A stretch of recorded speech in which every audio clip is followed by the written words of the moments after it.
Love staying informed? Subscribe now and get unlimited access to local news, weather, and sports for just 99 cents a month for your first 3 months at inforum.news/join. Read every story, listen to every podcast, and download the apps that keep you informed and on the go 24 hours a day. So head to inforum.news/join right now to subscribe. What are you waiting for? Get 3 months of local news for just 99 cents a month at inforum.news/join. You're listening to Plain Talk, the voice of North Dakota politics. I'm your host, Rob Port. If I sound distracted, it's because I've been busy covering this story all morning. I'm joined by my co-host, Chad Oban. He's right of center, I'm left of center, both sides of the political spectrum. I think it's cathartic. I think it's a necessary and proper debate. I'm glad we're having it. And honestly, we have to do better. Okay, I don't know why I'm getting blamed for this, right?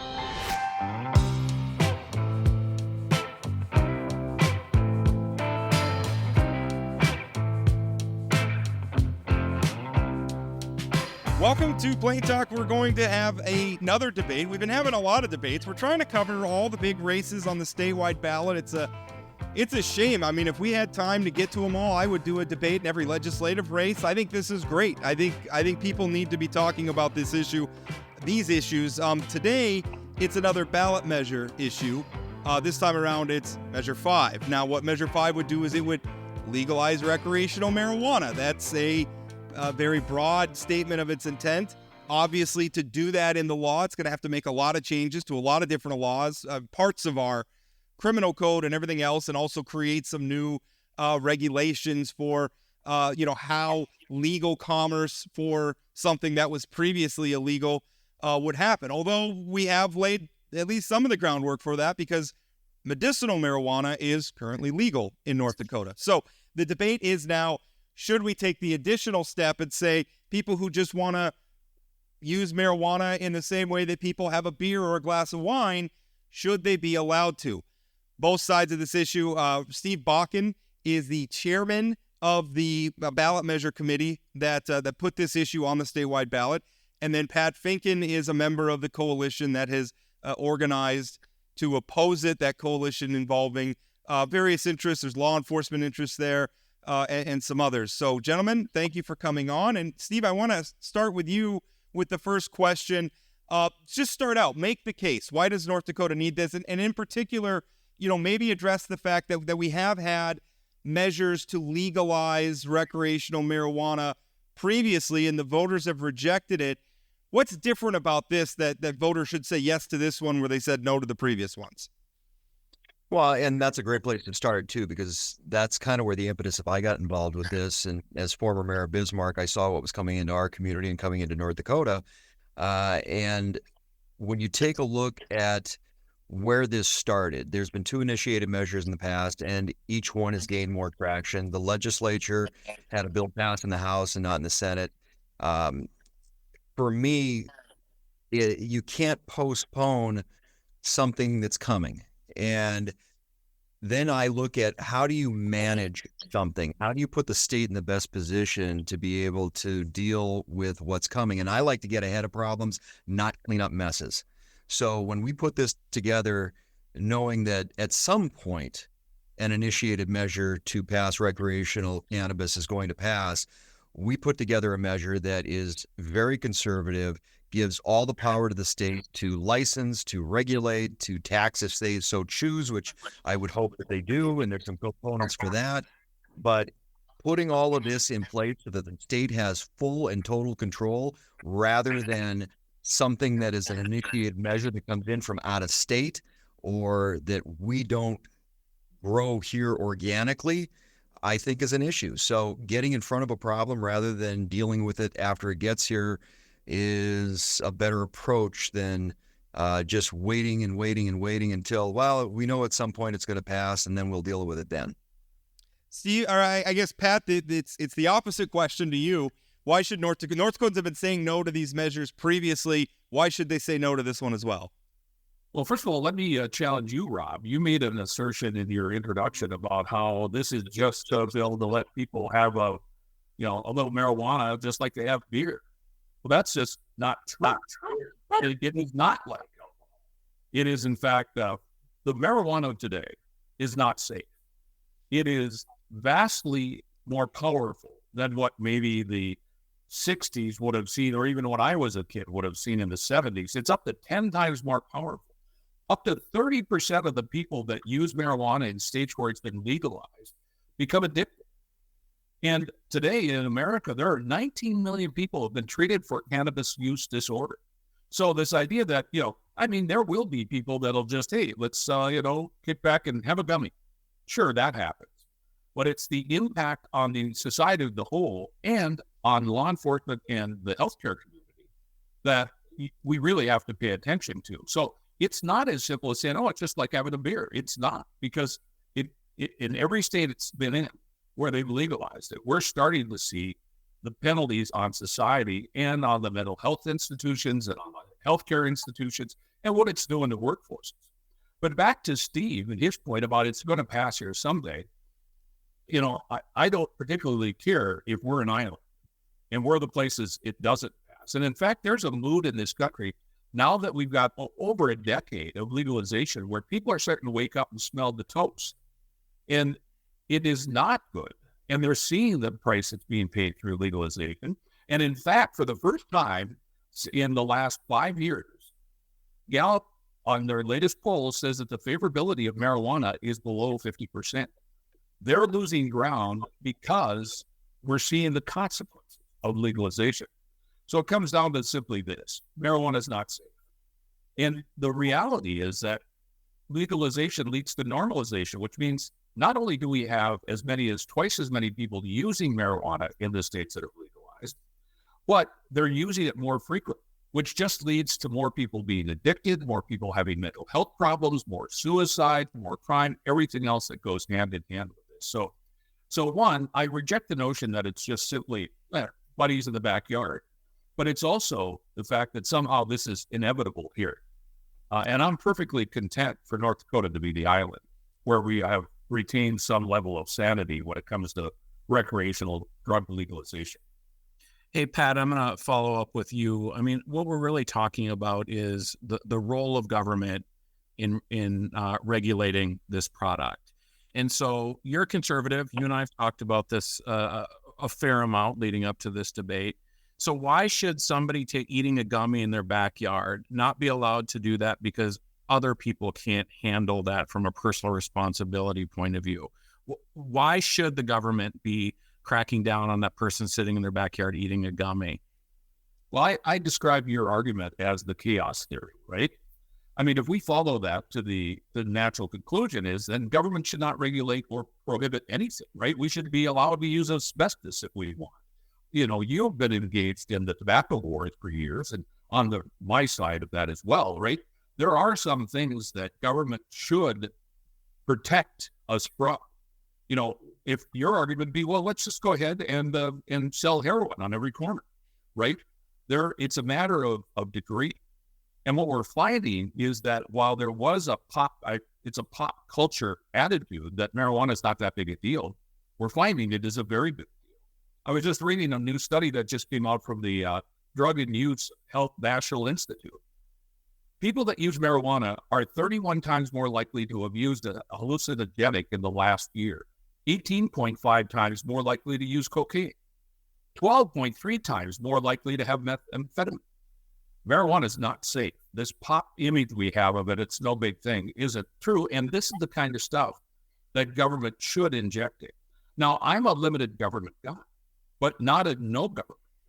And there are times, whether it be on tobacco or pharmaceuticals or any number of it, let's just allow nuclear waste to be put anywhere. That chaos theory doesn't work in reality. And that's just another example of where it doesn't work.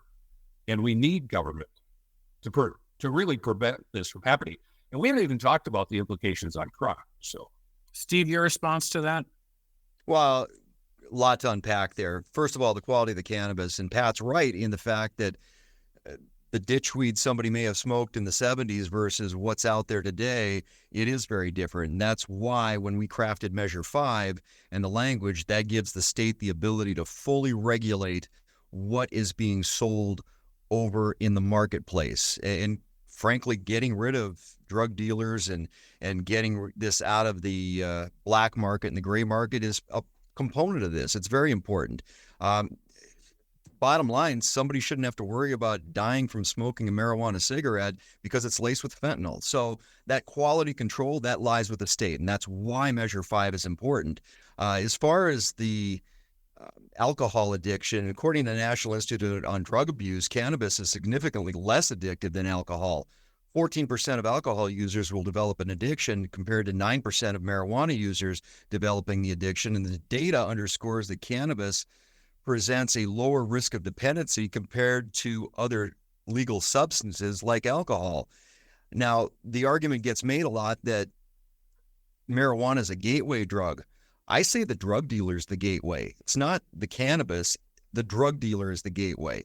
And that gateway, on a positive note, can swing both ways because marijuana also reduces opioid prescriptions. And I've talked to many people who have had an opioid issue, and cannabis has got them off of that path. So that gate does swing both directions.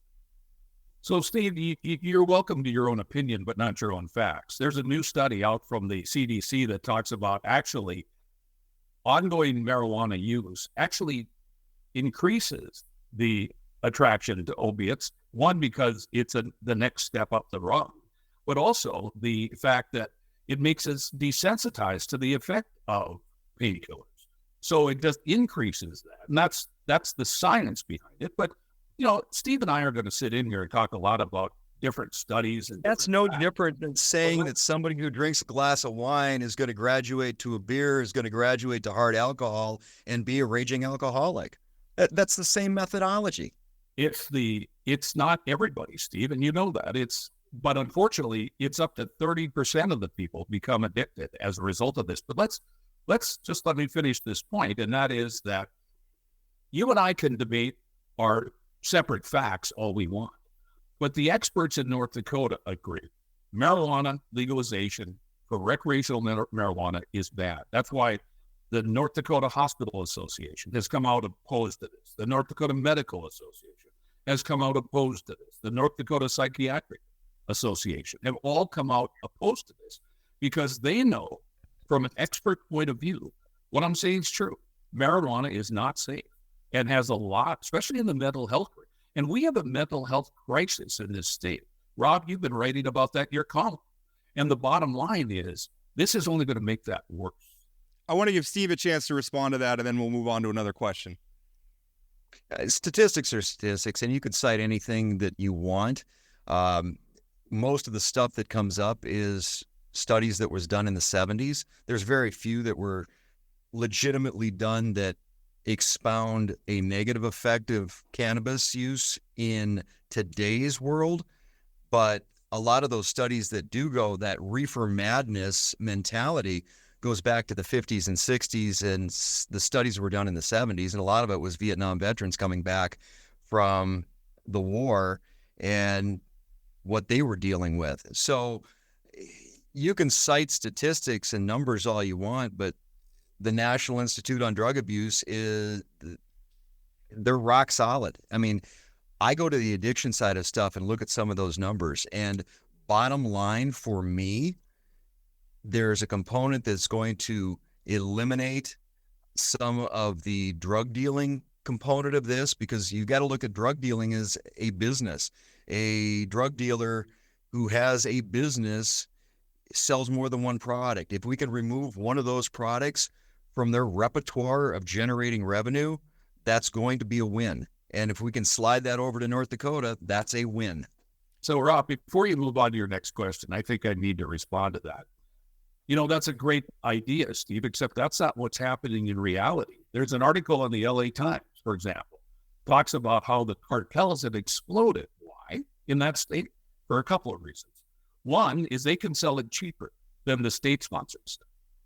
And they have a whole new crop because of increased use of marijuana leads to more use of other drugs. They have a whole new crop of other drugs that they can sell to more customers than ever before.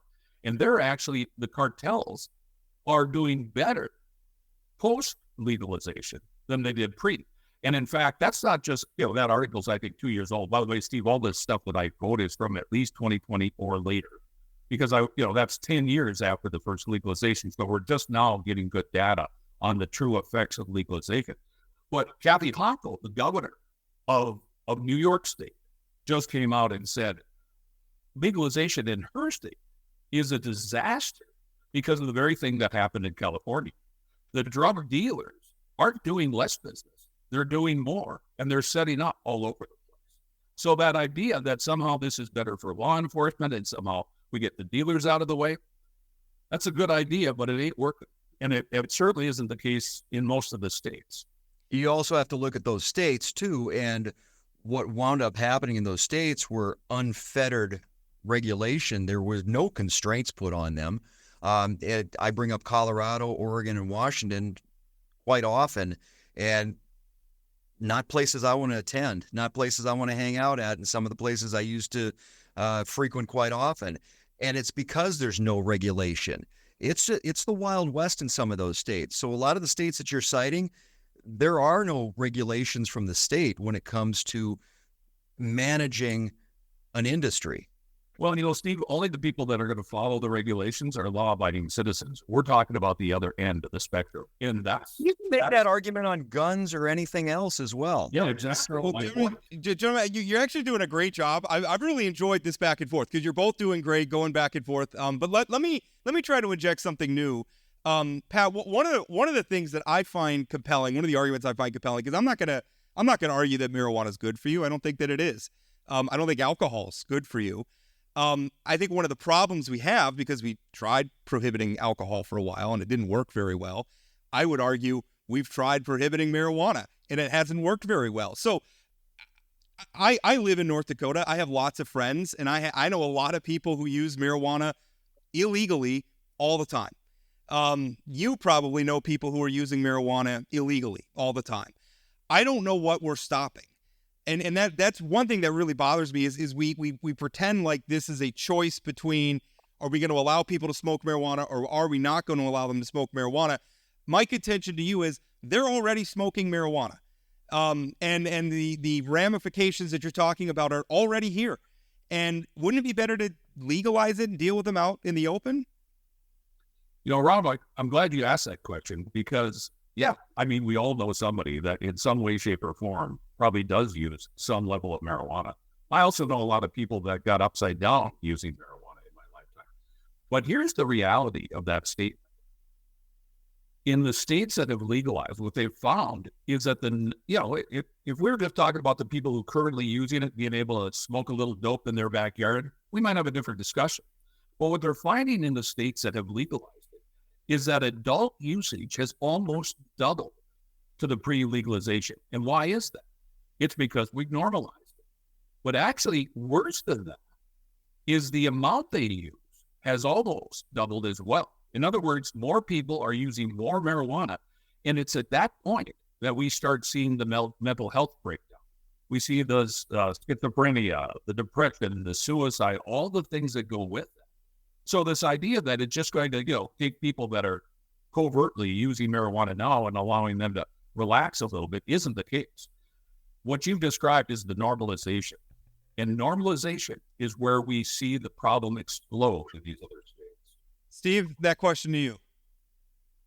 You bring up a great point about we've controlled, you go back to prohibition and controlling alcohol sales and what came out of that when they created the black market. Well, the mafia, Chicago mafia, running rampant in this country. And we've got some of that going on with illicit drugs right now.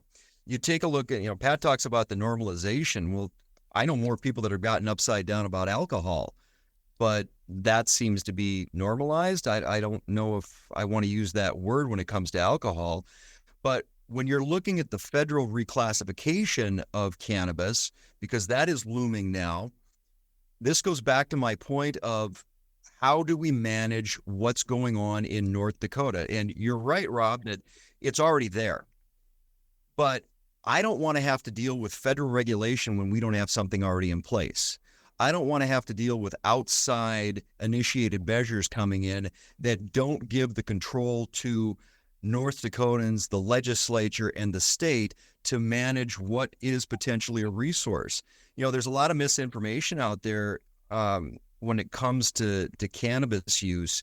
And I think that's what we have to address first, is clearing up what the picture looks like. Pat, do you want to?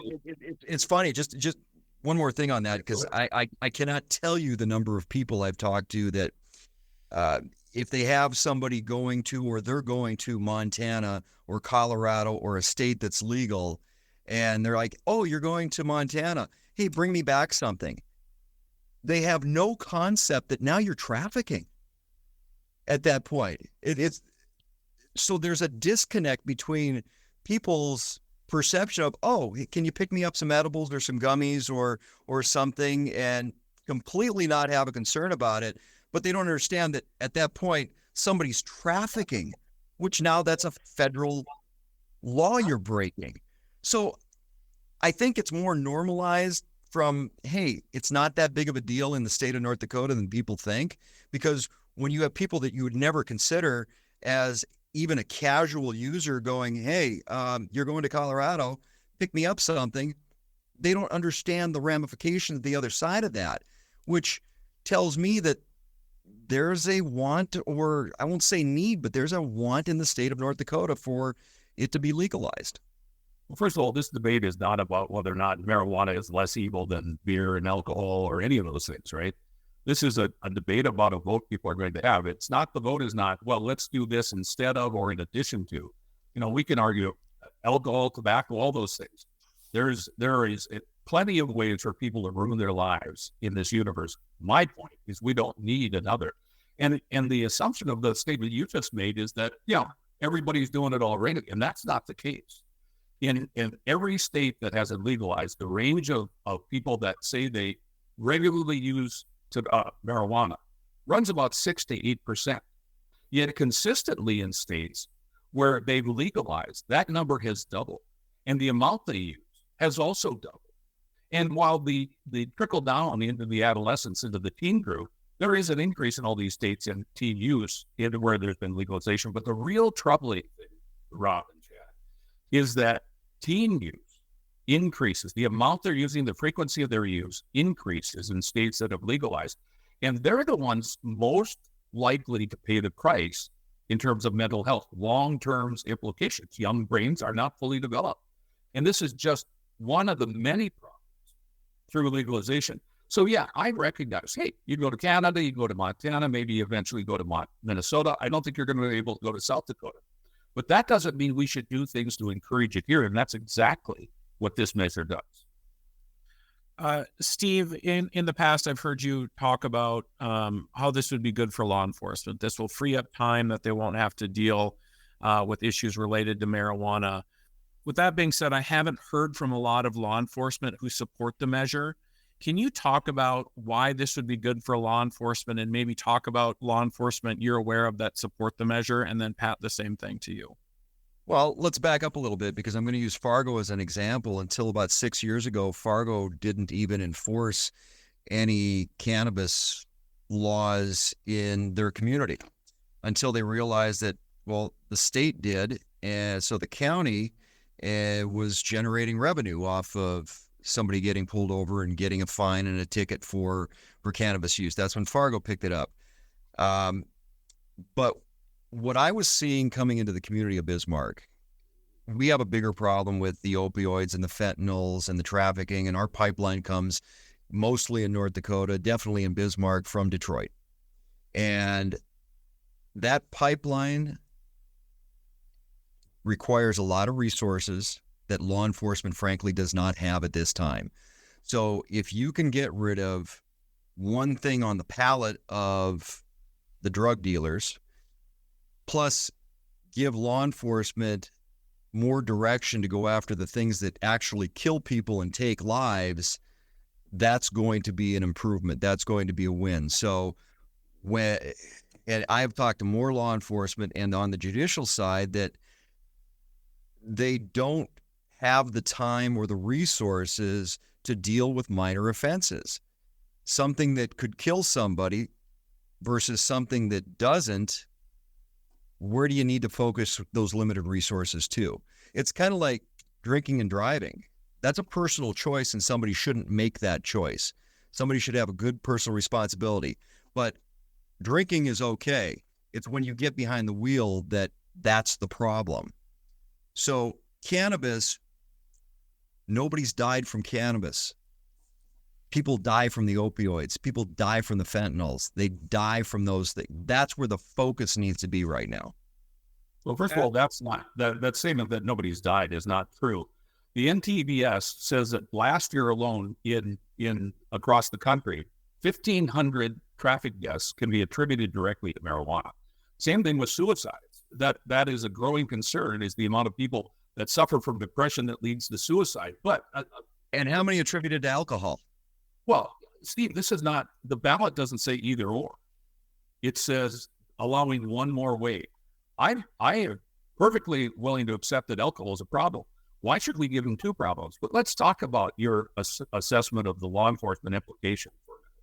First of all, both the chiefs of police that served while you were mayor have come out in opposition to this measure because they recognize that it's not some big time saver or reallocation of resources that you and your pitch on this talk about.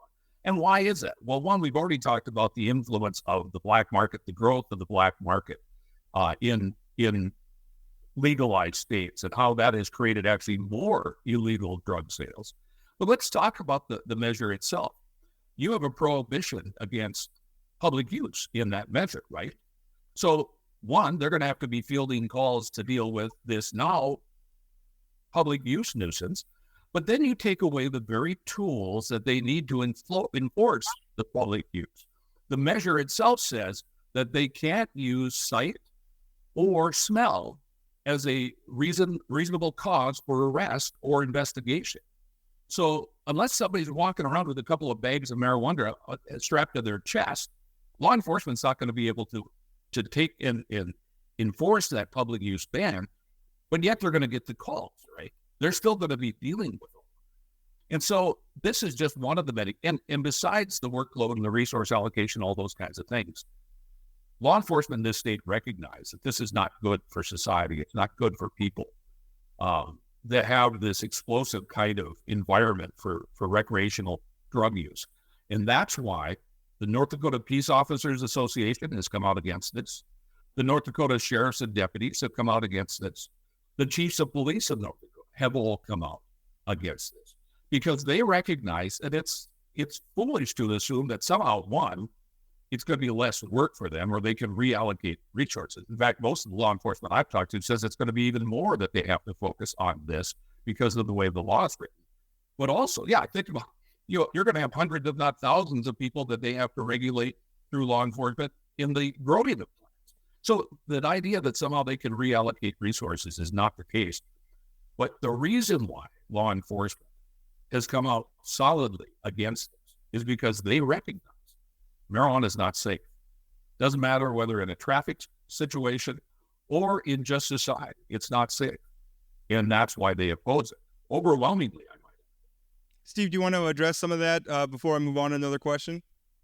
Yeah, Measure 5 specifically prohibits cannabis use in public and sensitive spaces, including public spaces, both indoor and outdoor, and public transportation, motor vehicles, schools, school grounds, anywhere school-sanctioned events are happening, public or private, state and federal property and vehicles, child care facilities, and licensed home daycares. Those are all spelled out very specifically. And there's some vagaries that we left in Measure 5 when we crafted it for the simple fact that we want the state to have the oversight and the regulation involved with it. So if there's what Pat would consider a latitude in some of those spaces, that's up to the legislature to craft and come up with how that's going to be managed. That's why we want to put this back on the state and give the state the power to do all these things, because we don't want something coming in from out of state that's not going to give the power to those elected officials that we put in office to manage the affairs of the state of North Dakota. Okay. I appreciate that, but yet you have language in here that makes it impossible to enforce the public use ban. I'm sorry, Rod. You have another question? No. Yeah, let's move on. One question: we've talked a lot about jurisdiction, and we've talked a lot about because one of the assertions from the people who want to legalize is that this could take some burden off law enforcement. It's one more law or one more area of law they don't have to enforce. The other argument is, well, this is still a problem because there's still black markets and everything else. Isn't one thing complicating that the fact that America right now has a confusing patchwork of laws about marijuana? Like one problem, it's whatever the states do, marijuana is still illegal under federal law. So that if you get, I think Steve's mentioned it, bringing marijuana across the state line, that could run you into, that's trafficking potentially, as Steve referenced. Obviously bringing it across international lines, using it in certain federal, on federal property, like a national park or something. If I feel like that diminishes somewhat the argument that the pro-legalization crowd wants because it is so confusing. But then also, isn't that, you're citing statistics. We don't really have 100% legalization anywhere in the United States, really, if you think about it. Doesn't that kind of complicate your argument that legalization doesn't work? You're talking... Yes. You're asking the question? Yeah. Well, no, that's... the reality is that this is an evolving scenario, right? Sure. We've gone through a decade now where they've tested this. You've seen everything from California to now Oregon is actually pulling back. Yeah. Their legislature just passed new restrictions. They were out on the cutting edge, so-called cutting edge, of legalization of recreational drugs in general. And it's been such a disaster there that they're actually reining it in and recriminalizing a lot of the things that they've done. So we're in but not cannabis. We're in the test phase of what's going on and what will become where we're at as a country. But the federal government's been pretty consistent in the fact that they're not looking. Just look at, they just made another attempt to recertify, and even if the FDA does reclassify, it's still going to be an illegal drug, maybe at a lower class. But even that seems to be really stuck in Congress. So this idea that that legalization is inevitable and that somehow, it's already happening, it doesn't hold water. And even if we're the only state in the union, is that the kind of state we want to live in? Is that where we want to be? I'm perfectly content not being the only state that doesn't legalize marijuana. Let me rephrase my question a little bit, and you're still probably going to disagree with it. But I guess the argument is the last 10 years have just been 10 years where we have taken something that was illegal, but yet still highly sought after and widely used, and moved it into the sphere. 10 years in the context of a public policy shift like that isn't that long. Isn't it going to take, when we legalize, isn't it natural that it would take our society time to adjust to it? Isn't that 10-year window still relatively new? Well, that might be the case as we kind of, whether it's the adaptation of social media or the internet or any of those things, right? That takes time to work through society. The difference is, and although I would argue that there are a lot of parallels to social media in terms of the harm it does, that's what's different about your argument, Rob. You're saying that we're just a slow march towards this. That's not the case. And in fact, we're starting to see that start to show cracks nationally, where you see that Congress is less willing to do these things now than they were a decade ago. You look at the public approval of marijuana being down under 50% for the first time in a very long time. So the march of time may eventually work to their favor, but that's not the direction it's necessarily heading right now. And again, I don't care. I want North Dakota to be a great place to live, work, and raise a family. And that's what this is about. Steve, I don't care what anybody else does. And by the way, it's a great states' rights issue. Let's get Steve in on this. Pat brings up a great point and makes the point for passing Measure 5 very succinctly. Oregon is a great example, and they are reining things back because they opened up for everything. When they passed their laws, it wasn't about cannabis. It was they decriminalized and made it okay, or normalized, like Pat likes to say, normalized heroin use, crack cocaine, fentanyl, opioids, all of it. And they're seeing the ramifications for that. They're reining a lot of it back in, but they're not reining the cannabis in. They're reining up those other substances that do have incredibly detrimental effects to their community. So, Steve, you talk a lot about how this is such a much more conservative approach. And I'm here to tell you, there's nothing conservative about legalization of marijuana. In fact, over the last 30 or 40 years, there's been no more liberal concept than the idea that we should liberalize or legalize marijuana. Just because we have a few more that the state will be able to regulate, it doesn't mean that somehow it is more conservative. In fact, the very opposite. It is about as liberal a concept as you can have. And yes, will we have what Oregon had? And did Oregon pay a heavy price? Absolutely. But it is entirely possible that you could see downtown Fargo look just like downtown Denver.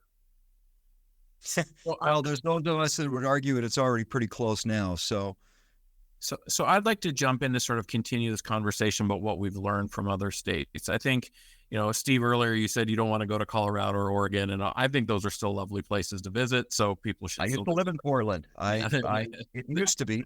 Yeah. To me, it used to be. I will tell you, I think that there's a difference between going to Denver pre and post legalization, that it was sort of a free for all. But now I go to Montana and I don't see the same things in Montana that I saw in Colorado when they first started legalizing.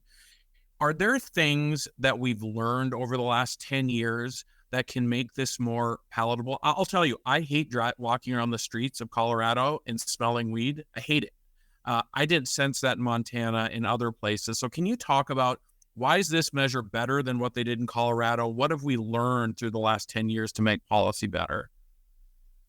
Montana policy is more conservative than Colorado or Oregon or Washington. And, Pat may call me out on this, but I still say it's more conservative than what those states have. Colorado is a great example of there were no constraints. Montana reined it in a little bit further. So you're not seeing that public use. And I'm not a consumer myself. I can't stand the smell of marijuana smoke. Gives me a migraine. Can't stand it. But this is even more conservative than what Montana did when you're looking at the possessions, what you can have, what people can grow for their own private use. That's what we're looking at doing, is making something that's manageable for residents of North Dakota that are not going to impact somebody else who doesn't want to be impacted. And I am about personal responsibility and personal freedom as much as anybody can be. And people need to make good choices. One of the things that we did with Measure 5 is it's 21. Most of the states that you look at are 19. So Pat talks about youth and some of the numbers. Well, actually, marijuana use by high school students declined from 23% to 17% from 2013 to 2023, according to the CDC. Over that time, 22 states, 3 territories, and Washington, D.C. all legalized. Now, with any study or any statistic, until I always put a caveat on those things, because I would probably say that some of that is because some of those kids are using other substances. But cannabis itself has declined. Well, it has, except it has, those other substances have increased according to the CDC, but even more so. Again, it comes back to the fact that normalization leads to more use. So the people that do use it more often, use more of it. As a result, that actually is what's the super gas to pour the fire on the mental health problems that are associated with this. Okay, so yeah, the other side of that normalization thing, I'll pose this question for you. Has the state of North Dakota and public health normalized overdosing? Because the message is everybody should have a pen so that if somebody overdoses, you can stick them and save their life. Well, that's normalizing overdosing. So where do you want to draw the line? Well, I think marijuana is a good place to start with drawing the line, because we're talking about not something that can save a life, it can ruin a life. But I want to go back to Chad, your question is that, there are a patchwork of every state has a little different thing, and maybe more mountain air is why you can't smell it. And you and I talked about the Missoula stuff, where they actually are having a problem in the schools there because of the normalization. More kids are using, more kids are vaping it. And the schools in Missoula have reported that it's a problem for them. So maybe maybe you can walk down the street in Missoula. The other thing that some states have done is that they've allowed local jurisdictions to opt out of this law. In other words, local control. This measure does not have this. So again, I come back to, though, all that is secondary to the fact that when you legalize, bad things happen. More people are going to use it. They're going to use more of it.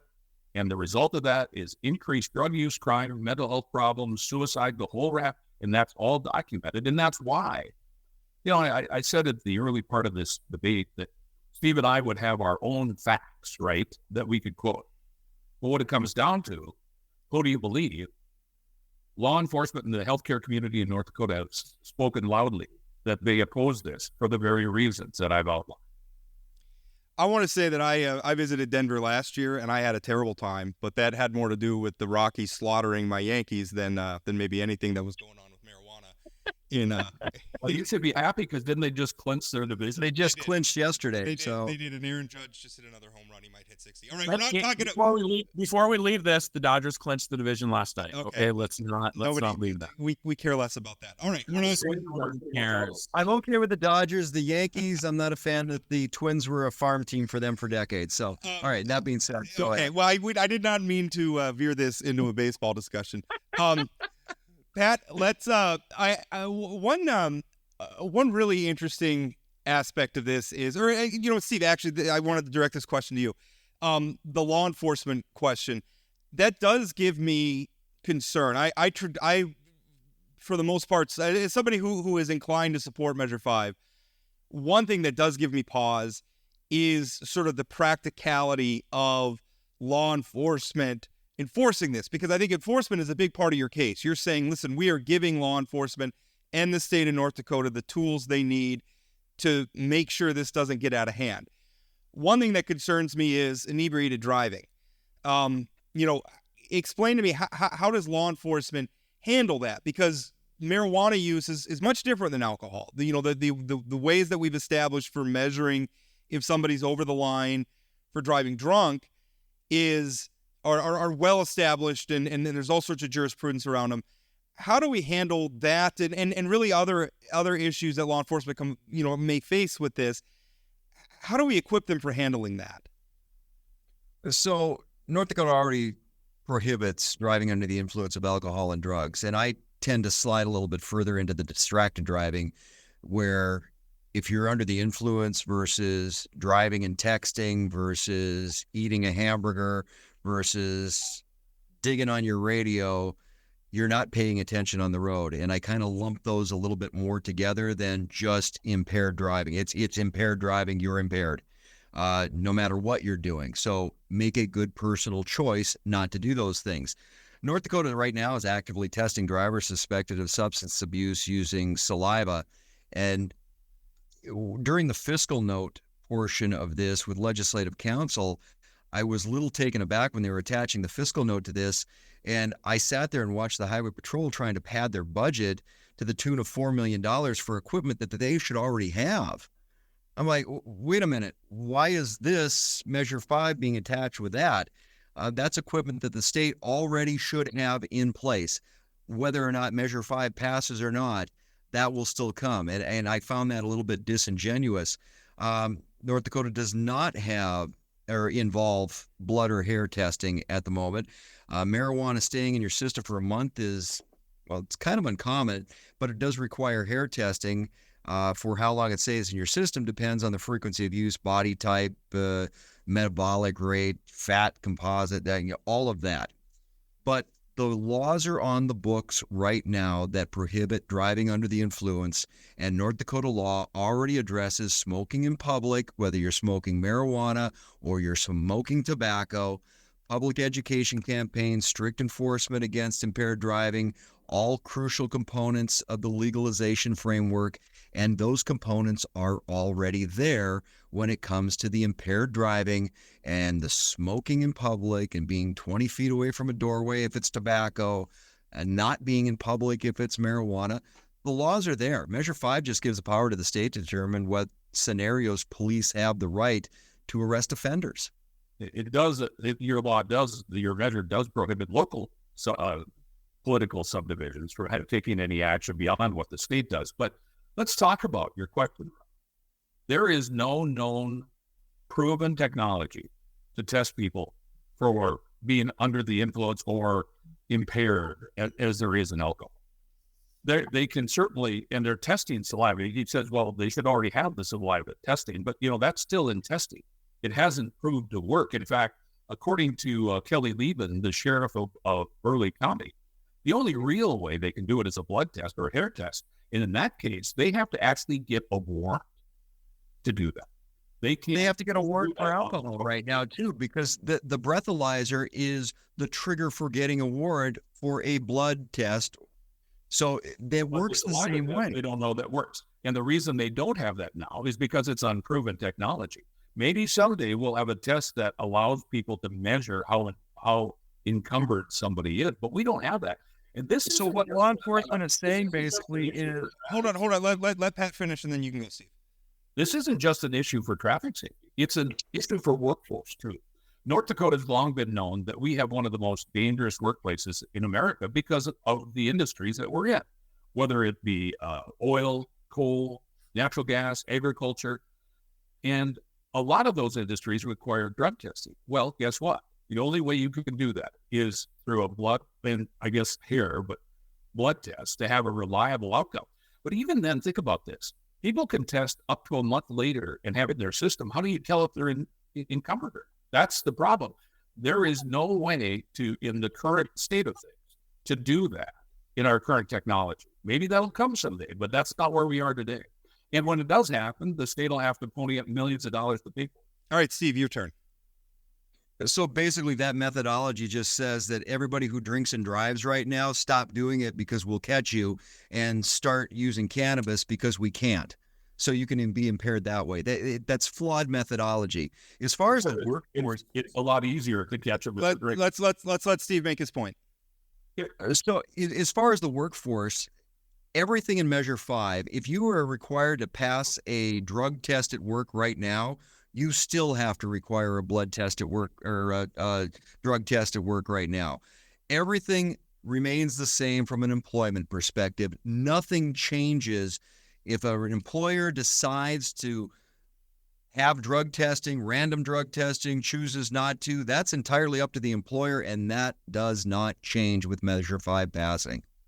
Absolutely, you're right about that. The only thing that's different about it is in states that have legalized, the fail rate has gone up dramatically. Look at Colorado. Their fail rate has doubled since they legalized in terms of the number of people who apply for a job or a license and then fail.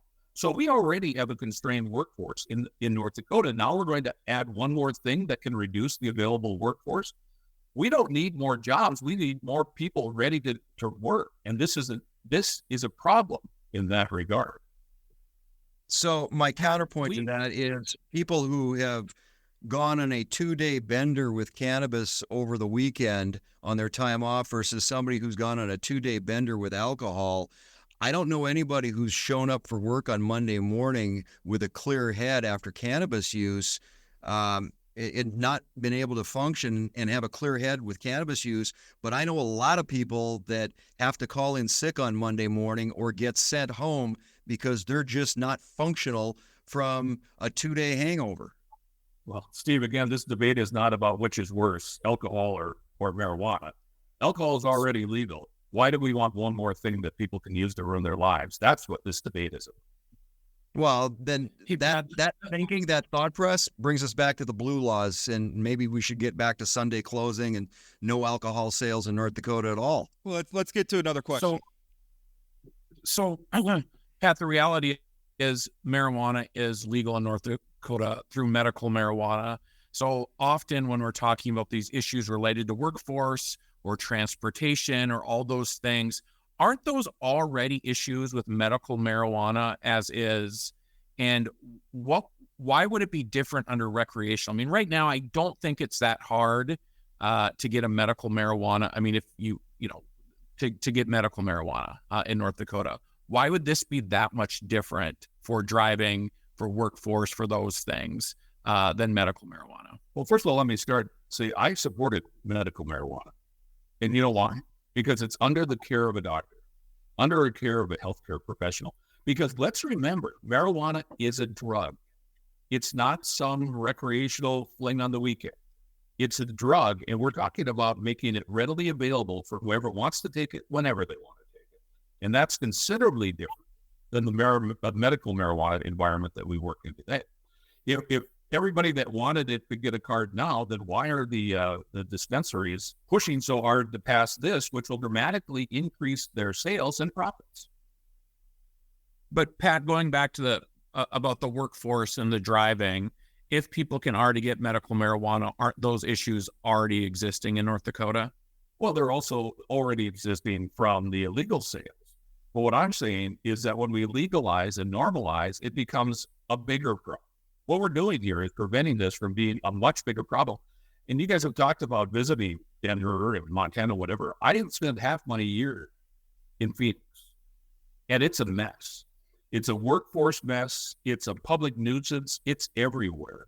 And yet, that's what we're looking for here. Why would we want North Dakota? Why would we want Fargo or Bismarck to be just like Denver, just like Phoenix? I have no idea why we would want that for us. Steve? And that's what we're trying to prevent. You mentioned the medical market, and yes, the medical industry in North Dakota, by the way, it's about 9,500 medical cards that are currently out there in North Dakota. So it's a small sample size. But yeah, the ironic side of this is the medical community is in part behind this and promoting this, but they're the ones that stand the most to lose because they could lose all their market share. If this goes recreational, the medical side is going to greatly change. That program with the state is going to, if not go away, greatly change. And they have no guarantees that they're going to get the licenses. That's up to the state. The state gets to divvy up the licenses. So they're promoting it from a perspective that it's time, because it's coming from out of state. It's going to be coming from out of state. And I do not want to be in a position, because I do not recall a single one-size-fits-all federal blanket that fits in North Dakota. And if we don't have something in place, when the landscape changes on the federal level, we're going to have to put up with what gets shoved down our throats. And I don't like cleaning up messes. I like getting in front of issues. Well, there's a big difference between getting in front of an issue or forcing the issue to happen. There's no guarantee that the federal government is It's going to happen, Pat. Well, I'm glad you think so, but that's not the trend in the country right now today. So look at those initiated measures, and every one of them has gotten more traction and more traction and more traction. I'm not concerned about whether or not Measure 5 passes or doesn't pass. I'm concerned about, if Measure 5 doesn't pass, what's going to pass. That's my concern for the state of North Dakota. Well, I got news for you. I realize you sell this as a much more conservative approach, but we're going to have wide open use just like they do in other states. The law, as you've written it here, is quite frankly going to prohibit police from enforcing public use. And it's going to be the very things that you talked about, Chad, that you don't like about Denver. But that's even secondary to the bigger argument. This is about society. This is about our kids. This is about people. We're going to have more people using more marijuana, which leads to more healthcare problems, all those things. In fact, I'm often amazed at how many people who are for legalization that actually oppose tobacco. This is tobacco on steroids, ladies and gentlemen. And so this, you can talk about, well, it's going to happen, whatever. Well, I don't necessarily, there are a lot of things that might happen, but the reality is that here and now is where we are, and we can take a stand to keep North Dakota a great place to live, work, and raise a family. Pat, I wanted to ask you a question, because I think you kind of acknowledged this early on when you said that, is it potentially, somebody eating an edible in their backyard or having a joint with some friends around the fire in the backyard or something. Do you think it's possible to use marijuana in a way that is responsible? Like, is there any responsible use of marijuana possible at all? And if so, is there a way that we could craft a policy that would satisfy your concerns and have legalization of only responsible use? 70% of the people that use marijuana regularly use it responsibly, or at least it doesn't have the impact that it has on others. But Rob, 30% don't. 30% lead to, they become addicted. 19 million people already in the U.S. have been treated for cannabis use disorder. Those are the people we are engaged for. The people that, occasionally I've had a couple conversations with other commentators about how a little bit of the backyard's no big deal. Well, that's what this was going to be limited to, but that's not what happens. If the adult population increases, they use more. Same thing with kids, underage people. And that's the problem that you create when you normalize something. More people use it more often, and the penalty and the price for society gets even worse. So yeah, are there people? Absolutely, I think so. But the fact that you legalize it, there's no way to go out there and say, okay, you get to and you don't. That's not going to be able to be happening here. So the question is, what's the greater good here? And the greater good is to protect this state from yet another way that people can use drugs to harm themselves and harm society as a whole. Steve, your response? It's not 30%. It's 9% according to the National Institute on Drug Abuse, and that's far less than alcohol. So when you're looking at the ability for somebody to make a personal choice, whether somebody chooses to smoke tobacco, whether somebody chooses to use cannabis, or somebody chooses to use alcohol, that's a personal choice. It's their personal freedom, and as long as it's not affecting somebody who doesn't want to be affected, then they should have that. It all comes back to personal responsibility, and you need to make good choices. Steve, let me ask you a question then. And following that line of thinking, well, then why don't we legalize cocaine and LSD and all these other drugs? Because it's a personal choice if you choose to use them. See, there is a line in the sand here that... Okay, then why do we have... Okay, you didn't want to go down the alcohol road because it's not a comparison. Then why don't we go back to the blue laws and get rid of alcohol in North Dakota? And, people should go to church on Sundays and not go shopping on Sundays. I was curious about that too, because we can recognize alcohol is not heroin. Marijuana is not methamphetamine, right? We can, and your point earlier about, why don't we just allow people to use asbestos again? Like, we can look at these things and say, allowing somebody to smoke marijuana is not the same thing as allowing builders to use asbestos again, right? It seems like a little bit of a slippery slope argument. I guess respond to that a little bit. Very slippery slope. Yeah. Go ahead, Pat. Well, I'm happy to respond to that because it's a question of at what point you draw that line. And I'm saying the line is drawn with marijuana behind it because all the science in the world, not all, because Steve has his studies, but the science indicates that this is a bad thing for North Dakota. It's a bad thing for us to allow in this state. But again, we can talk about what Steve and I think in the studies we quote. My number for 30% comes from the Substance Abuse and Mental Health Services Administration from the federal government. We have our own stats, but it comes back to what do the experts say? And in North Dakota, those experts, both in law enforcement and healthcare, say it's a bad deal. We should not legalize. So you don't have to believe me. You don't have to believe Steve. We'll make our points and dollar points. But the experts have weighed in on this and said this is a bad thing and not something that we want to see in North Dakota. Steve, last statement to you. Again, it comes back to personal choice, personal freedom. And when it comes to morality, that's not a place for the legislature. That's not a place for a few chosen experts in the state of North Dakota. People need to have the ability to make their own choices about their own lifestyles as long as it's not affecting other people. That's one of the foundations and why North Dakota is such a great state to live in, because people have that personal freedom and they should have a little bit more of it. Gentlemen, I want to thank you so much. We're up against the time limit, but this was a great conversation. You both did a great job. I really appreciate you. Thanks for participating. Rob, Thank if I you, could guys. just note the fact that it was great debating all three of you. I don't think I'm that the was. most no vote in this crowd. I want to be clear about that. Yeah. All right. You did fine, Pat. Don't worry. Yeah. All right. Thank you. And That's probably the numbers across the state. Well, we'll see, Steve. Thank you so much, everybody, for See you guys. participating. That's it for today on Plain Talk, the voice of North Dakota politics. Plain Talk is a production of Forum Communications Company. Got a question, comment, or suggestion? Send me an email at rport@forumcom.com. That's forumcom with 2 M's.com. If you haven't subscribed to Plain Talk yet, you can find us on YouTube or your favorite podcast platform like Spotify or Apple Podcasts. For those of you who are already hooked, give us a rating or review. And don't forget to share or tell a friend. Special thanks to my co-host Chad Oban, and from myself and everyone at Plain Talk, thanks for listening.